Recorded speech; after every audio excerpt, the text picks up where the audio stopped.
Good afternoon.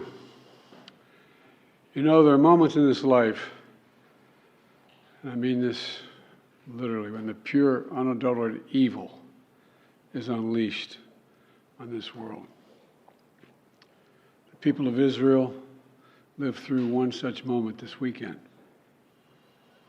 The bloody hands of the terrorist organization Hamas, a group whose stated purpose for being is to kill Jews. This was an act of sheer evil.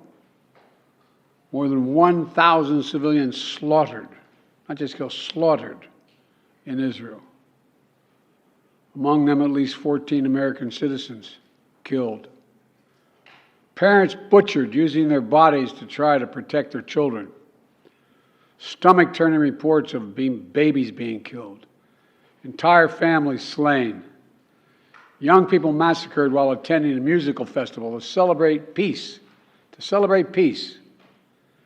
Women raped, assaulted, paraded as trophies.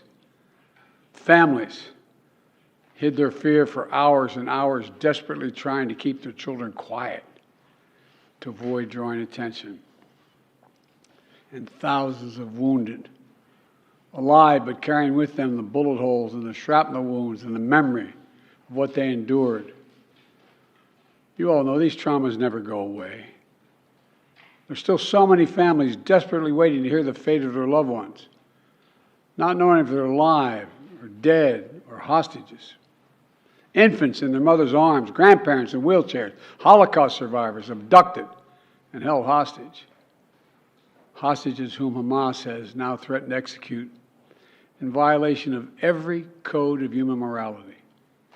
It's abhorrent.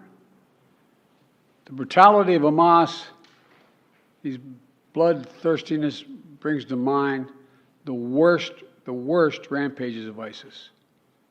This is terrorism. But sadly, for the Jewish people, it's not new. This attack has brought to the surface painful memories and the scars left by a millennia of anti-Semitism and genocide of the Jewish people. So in this moment, we must be crystal clear. We stand with Israel. We stand with Israel. And we will make sure Israel has what it needs to take care of its citizens, defend itself, and respond to this attack. There's no justification for terrorism. There's no excuse. Hamas does not stand for the Palestinian people's right to dignity and self-determination. Its stated purpose is the annihilation of the state of Israel and the murder of Jewish people. They use Palestinian civilians as human shields. Hamas offers nothing but terror and bloodshed with no regard to who pays the price.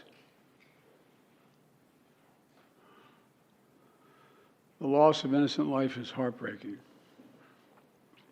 Like every nation in the world, Israel has the right to respond, indeed has a duty to respond to these vicious attacks. I just got off the phone with a third call with Prime Minister Netanyahu, and I told him, the United States experience what Israel is experiencing, our response will be swift, decisive, and overwhelming. We also discussed how democracies like Israel and the United States are stronger and more secure when we act according to the rule of law. Terrorists purposely target civilians, kill them. We uphold the laws of war, the law of war. It matters. There's a difference.